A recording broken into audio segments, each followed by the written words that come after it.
VIP virtual cocktail hour with Eli Saslow. Wherever each of you are, we hope you're settled in with your beverage of choice to toast the work of the Holocaust Memorial Museum of San Antonio and the efforts of our special guests this evening. We are so grateful to our honorary chairs, Mike and Louise Belden, for their constant support and generosity to the museum's mission and the need to always stand up to prejudice, no matter how it appears.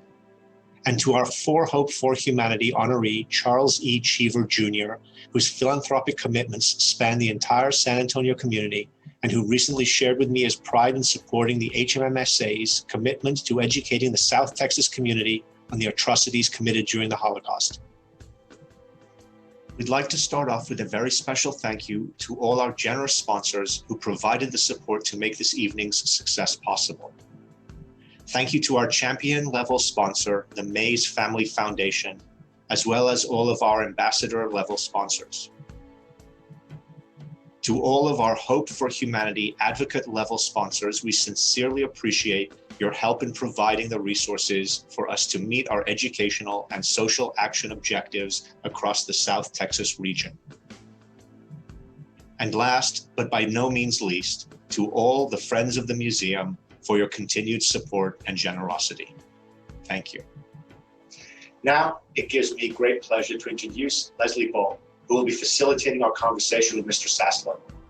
Leslie is an award-winning journalist with more than 28 years of experience in television news. More importantly, Leslie is a passionate storyteller whose work continues to inspire, empower, and educate all those who have been touched by her work. We are honored to have her as the host for this evening's event. Thank you, Nami. I'm really excited to be here tonight to host this discussion. The Holocaust Memorial Museum does such great work in our community, serving over 16,000 visitors in person and many more online now that the museum resources are available virtually. With teacher workshops, tours for schools and community groups, classroom resources, and now with the newly mandated Texas Holocaust Education Week each January, there's a lot going on at the museum. That's right, Leslie. The work of teaching about the dangers of hatred, prejudice, and apathy never stops for us, even during a pandemic. In fact, the museum has had a very busy year, pivoting to meet the community's needs online instead of in person. We created a great schedule of online programming over the summer and have many more to come this winter, including the annual program, Patches, Others Deemed Dangerous or Inferior, which takes place next month in November. Then in January, we present the annual Learn and Remember programs with our co-host, the San Antonio Public Library Foundation. And of course, during the last week of January, we have Texas Holocaust Remembrance Week. The program tonight is yet another great example of the important work going on at the museum. For those who haven't already read the book, Rising Out of Hatred, The Awakening of a Former White Nationalist, I highly recommend it. In the book, Mr. Saslow follows the journey of a young man named Derek Black. Mr. Saslow follows his path from white nationalist prodigy to outspoken advocate for anti-racism. Derek would even go on to publicly denounce white nationalism in an op-ed in the New York Times. In his book, Mr. Saslow makes a powerful statement about the power of empathy and its ability to help pull people away from extremism. I'm really excited to hear more about this topic from Mr. Saslow. And now, I'm so honored to introduce you to tonight's special guest. Eli Saslow won the 2014 Pulitzer Prize in Explanatory Reporting and was nominated for a Pulitzer in 2013, 2016, and 2017. He has won numerous other awards for his writing, including the Polk Award, a James Beard Award for food writing, and a PEN America Award. His work focuses on revealing the human stories behind some of the most divisive issues of our time. He's currently working on an ongoing oral history project for the Washington Post, Voices from the Pandemic, capturing the accounts of ordinary people touched by the pandemic. We've gathered a number of questions for some of you for Mr. Saslow, but if any of you watching at home would like to submit a question during our discussion, please feel free to type it in the Q&A chat at the bottom of your screen.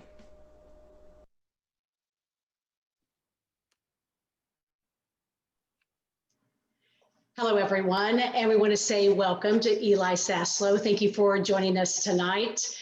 It is truly an honor for me to be able to talk with you. And so thank you for giving us this time.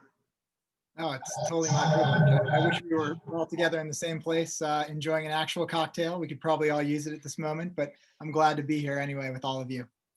And I want to get right to it because I don't have that much time with you. And I do want to share with you a personal note. When I finished reading the book, one of the overriding thoughts I had was, I want others to experience what I just went through in reading the book. So that brings me to my first question. Why did you want to write this book? Well, my main job is I'm a writer for the Washington Post, writing sort of about the big issues facing the country. And there's no way for me to do that job well or responsibly at this moment in our history without writing about the rise of white supremacist anti-Semitic ideas, which unfortunately have become much more a part of our space, our political spaces, but also our extremist terrorist spaces right now in the country. So as part of my job, I've gone to write about all of these white nationalist terrorist attacks at the synagogue in Pittsburgh, at a historically Black church in Charleston, where I'm often writing about young white men who have radicalized and become racist terrorists in the United States. At one of these events, I learned that the shooter, a man named Dylan Roof, who'd gone into this historically Black church in Charleston and killed 10 people in what he described as an attempt to start a race war, he'd radicalized, he'd come to these ideas on a website called Stormfront. So in reporting this story, I went on to Stormfront to read the things that he'd been reading. And just by coincidence at this moment on this message board, which is the largest racist website, the largest anti-Semitic website in the world, the biggest thread was not about Dylan Roof, but was about somebody named Derek Black, who was the young heir to this movement, the son of the founder of this message board, the godson of David Duke, somebody who'd really risen to a hugely prominent place in this movement. And just at that moment, he disavowed the white supremacist ideology. He'd changed his name and he disappeared, saying only that he was going to commit himself to fighting back against white nationalist ideology for the rest of his life. So at that moment, it piqued my own curiosity. Here was a chance, instead of writing about somebody who had radicalized, to write about somebody who'd made the opposite journey and who'd come into the light and away from this movement. And I thought there might be some things in that transition and that transformation that all of us could learn from at this moment, when I think it's essential for all of us to confront our racist ideology.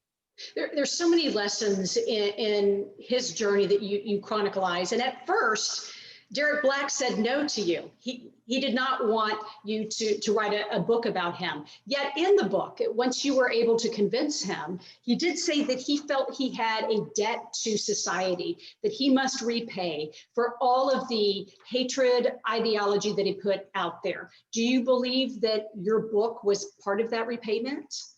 I do. I mean, I know that Derek believes it was part of that repayment, but I think the thing that is torturous for Derek still all the time is that he did real damage within this movement. And some of those things are not things that he can ever undo. I mean, he had a daily radio show on mainstream airways for 3 years, and he would go around as the keynote speaker at these white nationalist conferences.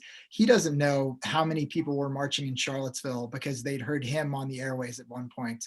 He doesn't know which of these Stormfront users or even some of these shooters had him at some point as an idol or somebody who was bringing them further into this movement. So I think Derek has a really complicated life ahead still, because he feels a huge debt, and I think rightfully so, to society. I also think he came to a lot of these ideas not on his own, but in some ways he was indoctrinated by growing up within a real white nationalist cocoon and being raised only within sort of this small world of racist ideology.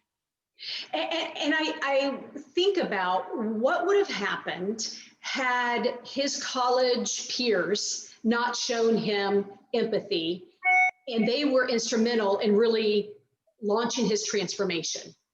Absolutely. I mean, the people on that college campus are the heroes of this book. And I also think they're the models for all of us in terms of what we can do when even if some of us are not going to meet people like Derek Black, who are the rising heir to the white nationalist movement. I think we all right now are being confronted by racist, anti-Semitic ideas all the time in our own lives.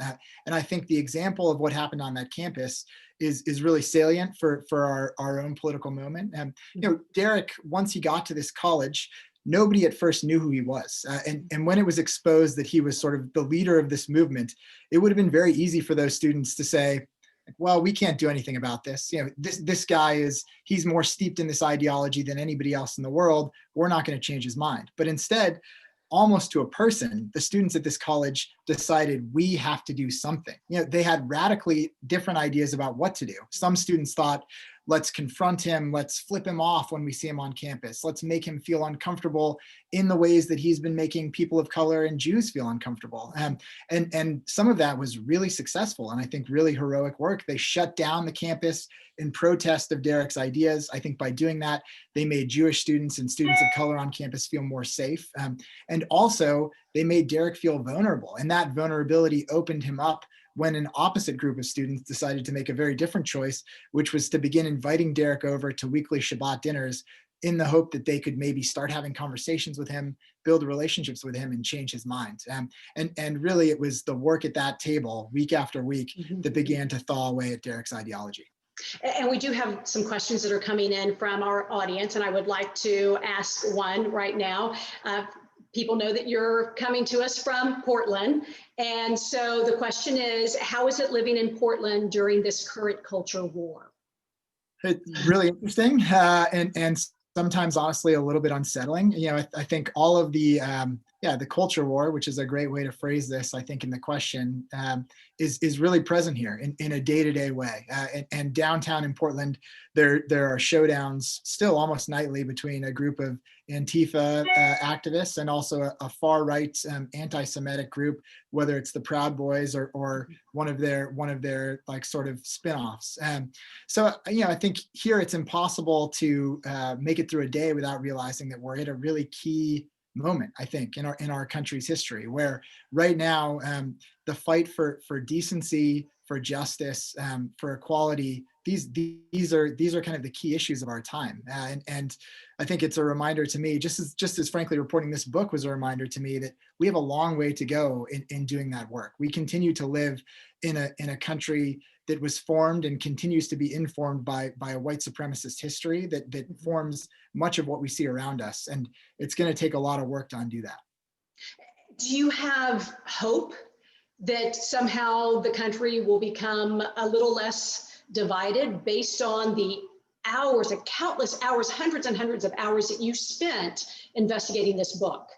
I have a huge amount of hope. I mean, I also, I sort of walked away from reporting this book with two main lessons, and they're pretty divergent. The first one was very unsettling. I mean, the worst part for me about reporting this story was not the discomfort that I had sometimes having to spend time with these white nationalist characters. It wasn't that they would ask me about my own background and what % Jewish I was and who in my family was Jewish. That was all awful. But the worst part was hearing from them again and again that they feel like they're winning. They feel like anti-Semitism and racist ideas have a greater place in our culture than they did in the last 20 years. And that's really frightening because also the FBI data backs them up. These hate crimes are on the rise. Anti-Semitic Nazi graffiti has quadrupled on college campuses in the last 5 years. We're at a really scary moment. The converse lesson to me from reporting the book is that we can do something about it.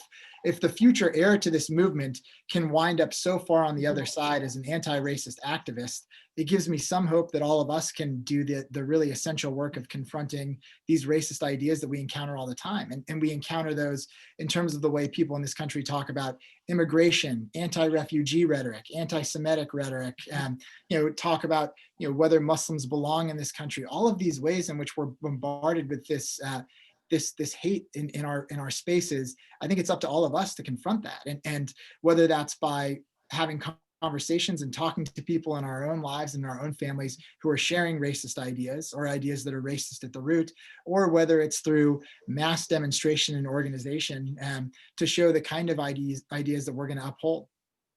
And I have a question that's coming in from one of our viewers right now that it ties into what you're saying right now. The question is, how do you see the path forward in addressing white supremacy and racism in a manner that is depoliticized? It's a great question because, you know, racism and anti-Semitism does not belong to one political party, and if we ever get to the point where we think that, I think we're in a lot of trouble. The truth is, the reason this problem is so fundamental for us is that racism and anti-Semitism is embedded in what the United States has always been. We're a country that, in many ways, was founded to privilege and prioritize and empower white people, and specifically white men. So in some ways, fighting back against this ideology means fighting back against, you know, the fundamentals of what America has meant to be. So I think the first thing is having the courage to have honest conversations about what America is, and that means, I think, for most white people in America, starting with divorcing ourselves from the idea that America is a colorblind country that is a great meritocracy where everybody has a fair shot. That's not true. It's never been true. Nothing about our data in the country suggests that's true. And we need to be more honest about how white supremacy continues to be the primary power structure that informs so much about what's happening here in terms of policing, in terms of everything. So I think that's the first step, is going back and telling the story about our history and about global history, which is what, you know, you all do so well in terms of prioritizing Holocaust education. I think that's where it starts. I mean, right now, I think 1 in 10 millennials says that they've not heard of the Holocaust. 40% believe that fewer than 2 million Jews were killed in the Holocaust. We're at a moment where facts are under siege, and where the idea of shared truth, I think, is diminishing. So being able to really hammer in those ideas is a huge part of figuring out where we want to go. Education definitely is key. We want to switch now to another crisis that is facing our globe right now, and it's concerning the pandemic. So this is the question for you. As a COVID researcher and journalist, what is your take on where we are and what we should expect? Well, I think, unfortunately, where we are is a pretty tenuous moment. And I think we should probably expect, at least case-wise, the numbers in the short term to get worse. You know, I think we're getting pretty close, I would guess, on some pretty positive vaccine news. But that's not going to be something that instantly brings us back to any sort of normal life. I think we've all begun to realize that. You know, that vaccine first will go to the people who need it most, which will probably mean into nursing homes, to first responders, to doctors and nurses on the front lines. And hopefully by some point, midway through next year, most of us can begin to access a vaccine and resume some normal way of moving through the world. But I also think that the scars from this pandemic are going to be very long lasting. Economically, for a lot of families, for anybody who already was existing on the margins in this country, which we've learned is a lot of us, this pandemic is a blow that's going to be very difficult to recover from. Even if you've been getting assistance on your rent for 10 months, eventually that bill's coming due, and a very small percentage of Americans can afford to suddenly pay off a 10-month debt. So, I think we should expect a long recovery. Well, unfortunately, our time was very, very short with you, but we do know we'll have a little bit more to discuss a little bit later on. And thank you so much for joining us today, Eli. I really do appreciate it. And I follow you on Twitter. I encourage everyone to do that as well. And that's where they can see a lot of your latest articles. So I appreciate it. Thanks, Leslie. I enjoyed talking. See you soon. We just got that conversation started, though. I also want to thank all of you out there who are joining us this evening and for your support of the museum and also its critical mission. The theme of tonight's benefit is, now that you know, what will you do? Now that you know just how powerful your support is to teach the dangers of hatred through the Holocaust Memorial Museum, there is one thing that you can do tonight. Charles Cheever Jr. and Renee and Charles Winder have generously offered a big matching challenge. So for every $1 that you donate between tonight and sundown this Friday, they will match you $2. Now your gift will go 3 times as far this week. That is quite the deal. And your generosity ensures the Holocaust Memorial Museum will continue to be relevant and impactful for this next generation who are faced with a world of challenges. And as we heard just from Eli and some of the surveys that he just quoted, there's a lot of education that needs to go on with our young people. And so now that we are closing in on our VIP part of the program tonight, we do want to welcome you to tune in at 7 o'clock this evening for the featured program. Now that's going to be on Facebook Live, and this is how you access it. You can find the program on the Holocaust Memorial Museum of San Antonio's Facebook page. Again, that's at 7 tonight. And I personally encourage any of you who have not read Rising Out of Hatred, The Awakening of a Former White Nationalist, I encourage you to do so. Again, it's been my pleasure being a part of this. I hope you have a great night and a wonderful evening. Thank you.